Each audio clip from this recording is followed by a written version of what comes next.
Olá, nono ano, bem-vindos a mais uma aula de matemática. Eu espero que vocês estejam todos bem. Hoje vamos dar continuidade ao assunto potenciação e radiciação. Na verdade, hoje vamos ver especificamente o assunto radiciação. Tirar algumas dúvidas que talvez vocês tenham ficado nas últimas aulas.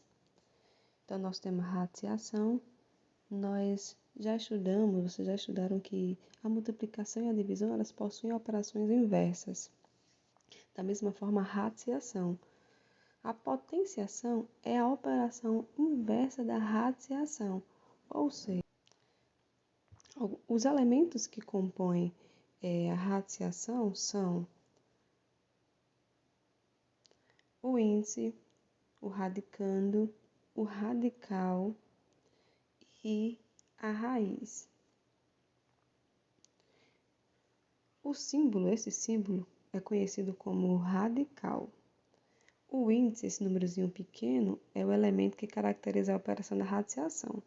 Quando o elemento é 2, o elemento não aparece, certo? Fica omitido. Temos também o radicando, que é o número n no qual se deseja obter a raiz. Nesse caso é o 4. E a raiz, que é o resultado da operação. As raízes elas podem ser exatas e inexatas. Nós temos aí alguns exemplos. Raiz cúbica de 216 é o 6. Por quê? Porque é um resultado que possui fim, um resultado exato. E a raiz quinta de 50 é 2,18 e um número infinito, portanto não exato. Os exemplos de raízes exatas. Uma raiz exata é quando o resultado da operação não for um decimal infinito não periódico. Então, só é uma raiz exata quando o decimal ele não for infinito e não periódico, certo? No exemplo que nós vimos anterior, por que o resultado é 6? Porque o 6 multiplicado com ele 3 vezes, 6 vezes 6 vezes 6, nós vamos obter como resultado 216.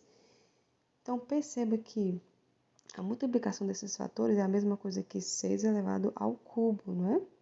6 elevado ao cubo, que no caso é a operação inversa da radiciação, a potenciação, não é? Então, temos que prestar atenção no índice, e esse índice é o que vai indicar a quantidade de vezes que nossa raiz ela precisa ser multiplicada. Raiz quarta de 16. Então, eu tenho que procurar um número que vezes ele mesmo 4 vezes de 16. Nesse caso é o 2.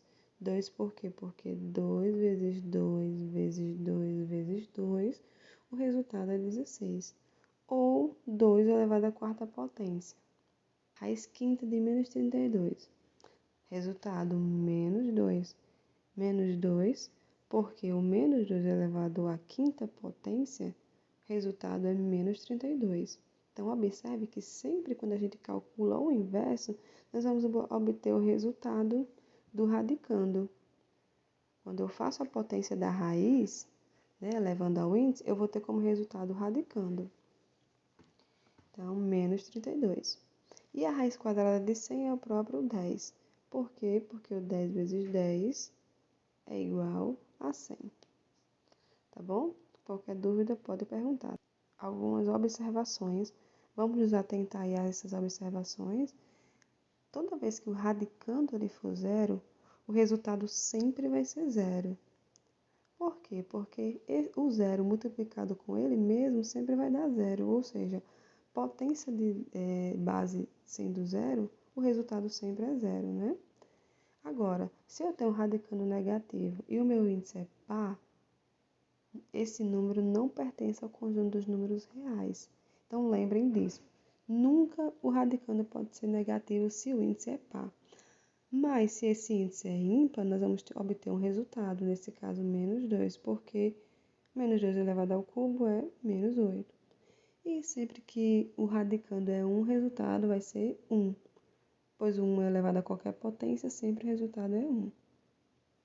O desafio que tem no livro de vocês, menos raiz de 36, o menos raiz de 36 e o raiz de 36, eles possuem o mesmo resultado? Não, né? Vamos fazer o cálculo. Por quê?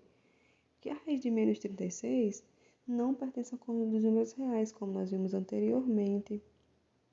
Já o menos raiz de 36, nós fazemos o seguinte: Resolvemos a raiz quadrada, que é 6, e repete o sinal, menos.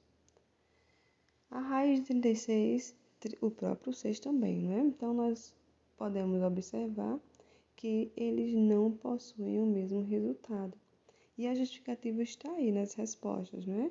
Nós temos o primeiro resultado, que é não pertence ao conjunto dos números reais. Nós vamos ter o segundo resultado, que é menos 6, e o terceiro resultado, que é o 6. Então, a resposta é não. Para vocês fixarem melhor, uma charge, ó. Que bonitinho, ele tem um amigo imaginário, ó. Menos, raiz quadrada de menos 1. Então, o índice é par, não pode ser negativo radicando. Não pertence ao conjunto dos números reais. As raízes não exatas, vamos lá. Quando não é possível encontrar um número exato que seja raiz de um número, então essa raiz não exata, todas elas pertencem ao conjunto dos números irracionais, por isso são decimais infinitos. Ó, a raiz quadrada de 2 não tem exata, o resultado dele é 1,4142 infinito e não periódico. A mesma coisa a raiz cúbica de 256. Então, esses números eles são irracionais, porque o seu resultado é um número infinito e não periódico. Vamos aprender a calcular. Como é que eu calculo? Se eu colocar na calculadora a raiz quadrada de 2, o resultado vai ser esse daí, ó, um número infinito e não periódico. Mas, para fazer o cálculo na ponta do lápis, o que a gente vai fazer? Ó? Nós sabemos que a raiz de 1 é 1 e a raiz de 4 é 2. O que significa dizer que a raiz de 2 está no número entre o 1 e o 2. Então, esse resultado vai ser 1, alguma coisa, não é?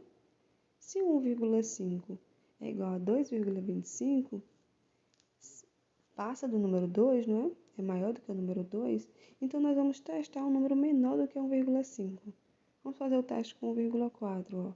1,4 vezes 1,4 dá 1,96. Então, um número bem aproximado do que nós queremos, que é o 2. Então, já posso dizer que o 1,96 é aproximadamente a raiz de 2. Se eu quiser procurar uma nova casa decimal, colocar 1, eu vou ter como resultado, ó, bem próximo do 2. Então, esse número será a raiz próxima, aproximadamente, de 2. Vamos fazer mais um exemplo, a raiz quadrada de 7. Sabemos que o quadrado do 2 é 4 e o 3 também elevado ao quadrado é 9. O que significa dizer que a raiz de 7 está entre 2 e 3. Então, perceba que a gente sempre faz o seguinte, nós procuramos uma raiz que seja menor do que o valor que a gente está procurando e uma raiz que seja maior. Assim, nós vamos ter uma noção de qual número que esse radicando ele está perto. E aí nós vamos procurar fazendo os cálculos, fazendo os testes. Então, a raiz de 7 ela é maior do que 2 e é menor do que 3. Então, vamos fazer o teste procurando, certo? É 2, alguma coisa, né? Vamos ver o 2,5, quanto é? 2,5 vezes 2,5, vocês lembram que a gente já até viu em sala de aula, não é? 2,5 vezes 2,5 dá 6,25. Tem um número bem próximo já aí do 7. Mas vamos testar o 2,6 para ver se é mais próximo ainda, tá? 2,6 vezes 2,6, o resultado é 6,76. Vamos tentar aproximar um pouco mais. 2,7 vezes 2,7 e vamos ver qual é o resultado que nós vamos obter. Igual a 7,29, ou seja, passou do nosso radicando. Então, vai ser 2,6, né, aproximadamente. Se nós quiséssemos procurar uma nova casa decimal, nós iríamos fazer o teste, continuar testando até encontrar o número que fosse mais próximo do nosso radicando 7. Então, gente, a nossa aula de hoje fica por aqui. Espero que vocês tenham compreendido. Se tiver qualquer dúvida, pode perguntar. Até a nossa próxima aula. Fiquem com Deus.